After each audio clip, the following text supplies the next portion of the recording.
everybody, welcome back to Out of Body. My name is Sabrina, and today I'm going to be telling you guys about the theory that our souls leave our bodies every night while we sleep, even though we don't realize it. If you'd like to hear more about that topic, keep watching.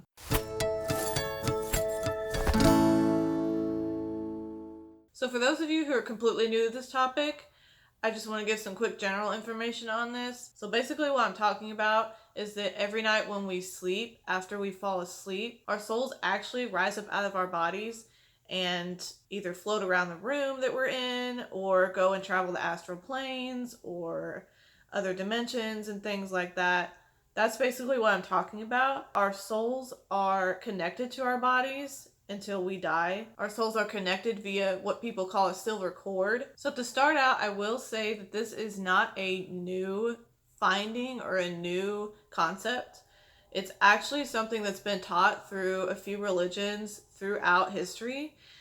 Islam is one of those religions that teaches this. From what I've read about Islam is that they teach that every night when we go to sleep, our souls leave our body and go back to our source. You know, for them is Allah or God or the Great Spirit or whatever you want to think of. That is, from what I've read, what they believe. Correct me if I'm wrong on that, any of you who are Islam. I found that really interesting when I read that because New Agers have been talking about that for a long time, and people that practice astral projection know this as well. So some of you may be a little bit confused at this point because I've been talking about astral projection and how to achieve it, and now you're probably thinking, well, Sabrina, if we leave our bodies every night while we sleep, what's astral projection? So with astral projection, the difference there is that when our soul leaves our body, our consciousness goes with it so that we can consciously be aware that our soul is leaving our body and go with it and travel with it consciously and control the experience. That is the difference. So for those skeptics out there, I do want to lay out in this video some proof that I think will help you kind of understand the backup for this argument. So the first evidence of proof that I do want to talk about is dreams. And I know a lot of you will be like, okay, dreams, that's just your brain. That's just your brain thinking and doing and working while you're sleeping. Yeah, I think that's part of it. Sometimes, yes, it's very random. You're getting chased by a koala or by a dinosaur or something crazy like that, or you're eating ice cream or something like that.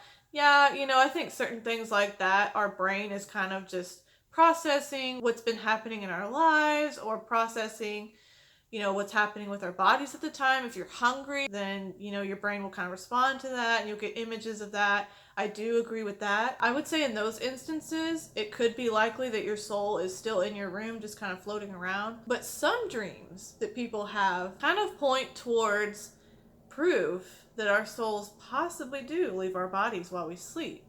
One of those kinds of dreams is flying dreams. I know ever since I can remember, ever since I was a kid, I have had dreams, flying dreams, not where I'm in an airplane, not where I'm like up in the sky flying like a bird, but I'm literally walking along the sidewalk, walking along the ground, and then all of a sudden I just know that I can just get up and fly. Like, it's just reality for some reason. Whereas in my day-to-day life, I would be like, no, Sabrina, that's crazy. You can't just be walking around and all of a sudden just jump up in the sky and fly. That doesn't happen. You're human. But when I'm in my dream world, it's a reality. Like, when I'm in my dream, I think that it's real. And I feel like, okay, I'm walking along. Oh, hey, I can fly now. Let me just boost myself up in the sky. And literally what happens is the same thing that happens in my astral projection experiences, where I actually just boost myself up in the sky, reach my hands up, and I'm up in the sky just flying around and having a grand old time. And those are some of my favorite dreams. And I always wondered why I had those dreams. So then when I learned about how our souls leave our bodies when we sleep and go and travel, I immediately thought, oh wow, that explains a lot. That explains a lot of the dreams that I have. So another dream that probably each and every one of us has had at one point or another is a falling dream. A falling dream is when it usually happens right after you've fallen asleep, And so a lot of people think you have a falling dream because you're falling asleep, which, yeah, that could be part of it. So in the dream, it's usually pretty brief. You're walking along the sidewalk, or you're climbing a tree, or you're, I don't know, doing whatever. And all of a sudden you get this kind of feeling like uneasiness, like, oh my gosh, I'm falling, I'm gonna fall. Even though there's no real reason for you to fall. Sometimes there is. Like one falling dream I had, I was climbing a tree and I actually fell out of the tree. But most of the time I'm just walking along and all of a sudden I get this sensation like I'm gonna fall, and I like freak out, and then all of a sudden I just jump awake. I just jolt awake. Those kind of jolt dreams are like jump scare dreams and dreams where people just jolt awake. So if you think about the possibility that our souls leave our bodies while we sleep, then when you think about a falling dream, when your soul is coming back to your body, and if you are an astral projector, if you've had an out-of-body experience, you'll know what I'm talking about. When your soul is coming back to your body, if you actually remember that part of your experience, it comes back sometimes very fast, and sometimes you'll jolt awake right after or feel like you're falling, and sometimes your soul will just come back very gently and just kind of meld with your body.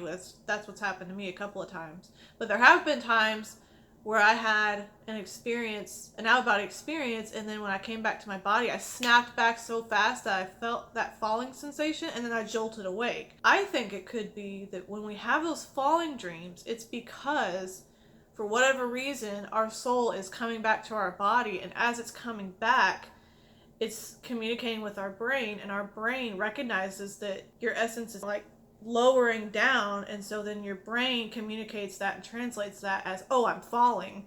And then your brain starts to create this dream, and you start to think that you're actually falling, and you get images, and then you get the sensation, and then you freak out and you jolt awake. That is an interesting theory, and it would really make sense for when you're waking up. If you have a jolt scare dream, or if you have a falling dream when you're about to wake up, because that means your soul is coming back to your body, because maybe it snaps back really fast and it kind of just startles you and jolts you awake. The other kind of dream that I feel like could be proof for this theory is premonition dreams. Personally, I have had premonition dreams ever since I can remember. Sometimes I'll dream of the very next day. Sometimes I'll dream of like a week into the future, or really far into the future. A lot of times it's warning me about something, and sometimes it's actually a good dream, kind of giving me encouragement. If I've been worried about something, it kind of gives me encouragement that it's going to be all right. For example, a couple of years ago, I had a dream that I was on my way to work and I got in a really bad car accident. And I live in Memphis, Tennessee, and it doesn't snow a lot here every year. We may have like 1 or 2, like maybe 1-inch snows. But that year we had some ice accumulation overnight, and I was debating whether or not to go to work the next day. And I was kind of like, okay, should I go? Should I not? This is kind of a new job. I was just started a new job. And so I was like, I feel like I should go, but I feel like my coworkers probably won't show up. So there's always that debate. Anyway, so then that night I have a dream, and in the dream, I am actually up in the sky flying and looking down. And when I look down to the ground, I'm looking at the really, really busy road that I live right next to, and I recognize it right away. And when I look down at the road, I see my car. And I'm like, who's driving my car? What the heck? And I look down, and it's me. I'm actually up in the sky, looking down at myself, driving the car. So, and as I'm watching myself driving this car, and there's ice, and there's snow, and there's tons of cars on the road. I can't remember if it was a car in front of me or behind me. I think there was a car behind me going really, really fast, and then I slowed down a little bit, and then they like slammed on their brakes, and then they slid, and they ran into me, and it was like a domino effect, and I hit the person in front of me, and it was like a 4 or 5 car pileup, and it looked bad. It really did, and it really scared me. I've always taken my premonition dreams seriously, especially if I'm seeing into something that's kind of a bad event. If I can avoid that event somehow, I will, but if I get a dream that is that intense, and it was very intense. I mean, I heard the crash, I heard Even, I think I even heard myself screaming. Like, I heard everything about that crash, and it was traumatic. I woke up and was just like shaking and like sweating, and I was like, oh my God. So anyway, I decided to call my boss and tell them that I wasn't going to show up, because there was ice on the roads. It wasn't that bad from what I knew, but in Memphis, if there's any ice on the road or any snow whatsoever, and you watch the news, they'll tell you, don't go out on the roads if you don't have to. Stay in if you can. And it's funny to me because I'm originally from Missouri, southern Missouri, and we got a lot of snow there every year. You know, if you just got like 1 inch of snow, everybody was out on the road. Like, it didn't matter. But here in Memphis, they tell you, like, stay home. I got on the news and they were saying that, and I was like, you know what? That dream. And I'm new to the Memphis area. So I stayed home and I stayed safe. Maybe had I got out on the roads, maybe that wouldn't have happened. Maybe the dream wouldn't have come true. But does anybody want to find out? I don't think so. I wouldn't want to. So anyway, I thought that was a perfect example of a premonition dream where I now believe that I was out of my body, that my soul was out of my body, and I was visiting my future self. And that is a topic for another video. I know a lot of you may not know what I mean by that, future self. Briefly, I will say time is an illusion. We're not really on a set timeline. Time is actually happening all at the same time. Things that happen in the past, things that are happening in the future are all happening now. Our timeline illusion seems like time is going this way, but time is actually going this way. So everything's happening at the same time, just in different, I don't know if we want to call it different realms or in different levels, but it's all happening at the same time. So anyway, that's topic for another video. But looking back on that, I feel like, not realizing it, but I was actually out of my body, and I was actually seeing into a future time, seeing myself and seeing something terrible that actually would have happened or that was happening in the future. And my future self was kind of telling me like, hey, this isn't fun. Avoid this. The last kind of dream I want to mention is dreams about loved ones who have passed on. I personally have not had any dreams about loved ones who have passed on. The only experience I had was in the video that I've already done on this channel, where I visited my grandparents who had passed away.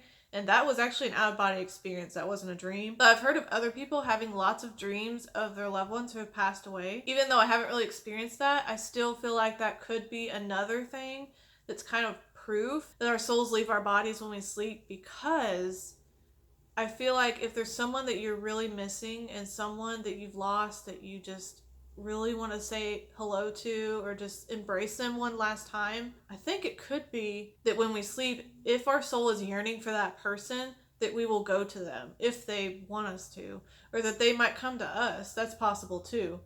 But I think it could be that sometimes we go to them and go visit them where they are, and when we come back and wake up, we remember it more in segments, and it might be kind of blurry or something, but we remember seeing that person again. And I think that's wonderful. And like I said, personally, I've never had that, but I know people who have, and it's a really neat experience. So next I want to go into some of the physical signs, not really scientific, but kind of more of the physical signs that point towards this theory. One of those is that our body temperature actually goes down as we fall asleep. In my mind, thinking about this theory, that makes me think, okay, I know that our souls are made up of energy. And sometimes that energy can physically feel warm. And I know that because I've had spirits visit me, and I feel this warm sensation when they come and visit me, when they're close to me. So that's why I think that this theory could be possible, because when we fall asleep, and as our essence is leaving our body, of course our body temperature would go down a little bit, because our essence is not there anymore. We're still connected, but our essence is not embodying our body anymore and surrounding our body. Our aura is not there anymore. So that would kind of make sense. Another thing is that our blood pressure goes down. And to me, similar to what I said before about our energy and our essence and our souls, we have this energy that powers our body. Like, to me, I kind of try to think of it as our battery. You know, our soul is kind of our battery. It charges our body. and gives us that really warm touch. I feel like our souls have a part in our blood flow. So I think our blood pressure going down would make sense as well, because as our soul is leaving our body, we don't have that energy, that battery life to kind of get our blood flowing. So our blood pressure tends to go down a little bit, also because our body is just resting. The other physical sign that could be proof or could be a possible effect of our souls leaving our bodies is our brains. Because scientists have already proved long ago that our brains are very, very active at night. We have that REM state, the rapid eye movement state of sleep, where our eyes are moving back and forth, and we're seeing images, and our minds are working, and we're seeing things. So with that, I feel like it could be that our soul's adventures while we're out and about, flying around or traveling, since our souls are still connected via that silver cord, our brains receive information from that silver cord and from our soul. So since our souls are connected, I feel like our brains are probably receiving information during our out-of-body travels. It makes sense that our brains would be active. Your brain is receiving all this information, and it's thinking, and it's processing it, and it's translating it. It's creating images, or it's receiving images and it's translating them. Obviously, your brain doesn't always translate correctly, and that would explain crazy dreams that sometimes people have. This theory could explain some of that, because our brains don't always translate exactly what we see during an out-of-body experience. I haven't really talked about that before, but it's true. So I think during our out-of-body excursions during the night, our brain is getting that information and translating it, and that's how we get these dreams. If you are a skeptic, I invite you to just really think about this tonight when you go to sleep. Really analyze and try to keep your mind awake as much as possible before you fall asleep. Make yourself aware of what is happening to your body and the sensations that you feel as you're falling asleep. I say this because I can tell that as I'm falling asleep, I feel like right before I fall asleep, I feel this lifting sensation, not buzzing or vibrating or anything, but like a lifting sensation that almost feels like there's like this energy or this essence, or I don't know what to call it, but it's just starting to lift. You know, like I can just feel it. And it's before the vibrations, I just start to feel this kind of lift. That I feel like is a sign that it could be that our soul is actually about to leave our bodies before we fall asleep. One last thing I want to say about this is something that I've read in other people's books about certain things that we do while we sleep when we're out of our bodies. A lot of people have documented that some of us go to sort of like a school type thing when we sleep, or we at the least visit our guardian angels or spirit guides or some sort of spirits that help us. To preface this, I want to ask you guys, have you ever went to sleep with a burning question in your mind and then woken up the next day and then had the answer and you don't know where it came from, but all of a sudden you wake up and you know, this is what I need to do in this situation, or this is what I need to say to this person, or this is what I need to do to fix this thing that's happening to me, or whatever. I've had that so many times, and so to me that is another possible proof that we do go off somewhere while we sleep, and that we also possibly learn things that we can do better in our lives, learn how to fix a situation, learn how to get better about something, to stop a habit or anything like that. Just general wisdom even. So yeah, if you ever have that happen where you're stressed about something or you're concerned about something, you have just this burning question in your mind, what do I do about this? And then you wake up the next morning with the answer and you don't know where it came from, could be that your soul traveled somewhere and visited someone that gave you the answer or gave you a little bit of help in figuring it out. So that's just a thought, just putting it out there. That is where my video ends. And I hope you guys enjoy this topic. I find it so interesting ever since I first heard about this. I hope you guys find it interesting too. Even if you don't believe in it, it's kind of interesting to think about. I've got some more information down below for you guys on this. There's been a couple of books I've read that have pointed towards this theory. One of them is Conversations with God, book 3. If you read that series, or if you've heard of that series, It's book 3 that he talks about that. And I also found some really good online articles on this topic too, and I will link those down below if you want to see that. And do your research too if you're interested in it. Do some research. Let me know what you find out. I'd love to hear it. I'd love to hear your guys' experiences or your arguments on it. Feel free. Like I'm not opposed to that. I would love to hear everyone's side of the story. That's the whole point of me doing these videos. I love to just bring forth a topic that not a lot of people are talking about in their day-to-day lives and just talk about it. So in next week's video, I will be talking about a couple of out-of-body experiences I had where I experienced something a little bit scary or a little bit unnerving. I do want to talk about that on this channel. If that is a trigger for you, don't watch it. You know, I won't be offended. In that video, I will talk about some spiritually a little bit dark kind of things, but I didn't really see anything dark, but I heard noises and things. So that's what that video will be about. But I find it interesting. I mean, it scared me at the time, but it doesn't scare me enough to quit astral projection because I find it so fascinating that I want to keep doing it and find out why these things happen. But anyway, if that does interest you, then stay tuned for my next video. It'll be next week on Thursday. If you got to the end of this video, congratulations! This was a really long video, so I appreciate you. If you enjoyed it, give it a thumbs up. Subscribe if you're not subscribed already. I do videos every week on this topic, and I also do creepypasta narrations twice a week if you're interested in those. I love you guys, and I'll see you in the next video. Bye!